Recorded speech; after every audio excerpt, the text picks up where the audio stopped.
व्यापारियों की सुरक्षा में किसी को सेंध नहीं लगाने देगी और युवाओं की नौकरी और रोजगार में भी किसी को किसी प्रकार से खिलवाड़ नहीं करने देगी। और अभी तो मुजफ्फरनगर की नई खबर आने वाली है, 60,000 से भी पुलिस भर्ती के परिणाम आने वाले हैं। और याद रखना, खेलते यहां के नौजवान है, अपने योग्यता के बल पर जो पहले उपेक्षित हो जाते थे, अब तो मुजफ्फरनगर, मेरठ, बागपत, शामली, बुलंदशहर, इन जनपदों के युवा बड़े पैमाने पर भर्ती होते हैं। कोई रोक टोक नहीं, कोई भेदभाव नहीं, बड़े पैमाने पर भर्ती होने वाले और परिणाम बहुत शीघ्र देने जा रहे हैं। 60,200 पद पर एक साथ भर्ती हो रही है, एक साथ भर्ती हो रही है। और बहनों भाइयों, इसीलिए मैं आपसे कहने के लिए आया हूं, युवाओं के लिए सरकारी नौकरी भी है तो खिलाड़ियों के लिए भी हम लोगों ने एक पॉलिसी बनाकर के उन्हें नौकरी देने की कार्रवाई को आगे बढ़ाया। अब यहाँ का खिलाड़ी जो ओलंपिक में, एशियन गेम्स में, कॉमनवेल्थ में, वर्ल्ड चैंपियनशिप में मेडल जीतना देश के लिए, उत्तर प्रदेश सरकार पैसा भी देती है और साथ साथ नौकरी भी देती है। क्रिकेट की चर्चा यहाँ पर जेएनसी का है।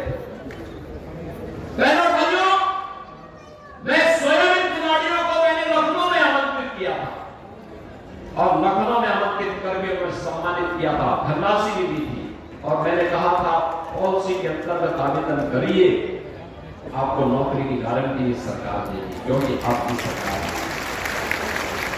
ये उपचुनाव उसी परसेप्शन को ठीक करने के लिए आपके बीच समय लोग आए हैं, हम इसीलिए आपके बीच में आए हैं। देश के अंदर मैसेज साफ होना चाहिए, संदेश साफ होना चाहिए, स्पष्ट होना चाहिए। हमें गुंडे और दंगाई नहीं चाहिए, हमें अराजक तत्व नहीं चाहिए, विकास के बैरियर को हटाने वाले लोग चाहिए, किसानों का सम्मान करने वाले लोग चाहिए, व्यापारियों की सुरक्षा देने वाले, बेटी और बाप का सम्मान करने वाले लोग चाहिए। और केवल एनडीए की, भारतीय जनता पार्टी नेतृत्व की, भाजपा और आरएलडी की सरकार एक गारंटी आपको देने के लिए आज आपके बीच में आई है, आपसे कहने के लिए आई है, यह कार्य केवल यही करेंगे, केवल और केवल डबल इंजन की भारतीय जनता पार्टी नेतृत्व की एनडीए सरकार इस कार्य को कर सकती है। क्योंकि हमारे आदर्श चौधरी चरण सिंह जी, हमारे आदर्श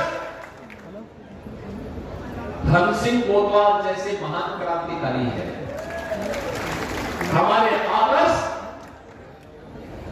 वे महापुरुष हैं जिनका सब कुछ मातृभूमि के समर्पण भाव के साथ बलिदान के लिए समर्पित हुआ। हमारे आदर्श भारत माता का वो लाल है जो अपने आप को भारत की सीमाओं की सुरक्षा करते करते अपने आप को बलिदान कर रहा है। और बहनों भाइयों, इसीलिए हम एक ही बात कहते हैं, हर काम देश के नाम होना चाहिए, किसी व्यक्ति के लिए नहीं, जाति मत और मजहब के लिए नहीं। और मोदी जी ने इसीलिए आप सबसे कहा, मोदी जी ने जब कोई योजना चलाई तो योजना का नाम भी लिखा सबका साथ और सबके विकास का, विकास सबका, सुरक्षा सबको, सम्मान सबको, लेकिन तुष्टिकरण किसी का। और बहनों भाइयों, उसी भाव के साथ आज मैं आपसे अपील करने के लिए आया हूं। एनडीए ने राष्ट्रीय लोकदल के चुनाव चिन्ह के तहत यहां पर श्रीमती मिथिलेश पाल जी को अपना प्रत्याशी बना करके आपके बीच में उतारा। मिथिलेश पाल जी, आपने देखा होगा, एक सहज सरल नारी के रूप में आपके बीच में सेवा भाव के साथ कार्य करने के लिए आई।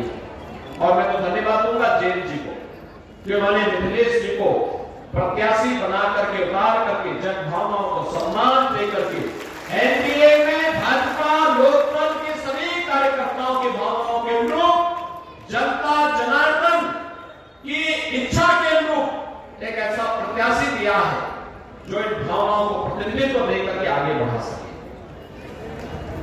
हमारे पास बहुत सारे प्रत्याशी थे, सभी योग्य थे, सक्षम थे और समय समय पर उसी प्रकार की भावनाओं को हम लोग आगे बढ़ाते हैं।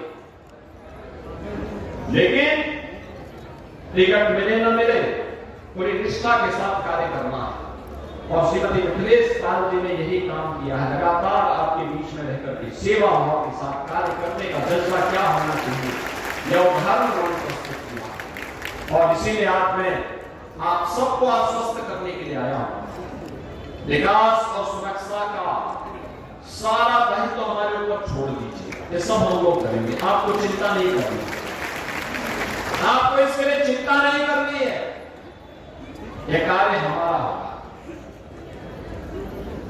आपको केवल अपना आशीर्वाद देना है, आप अपना आशीर्वाद दीजिए। बहनों भाइयों, देश आज एक निर्णायक मोड़ पर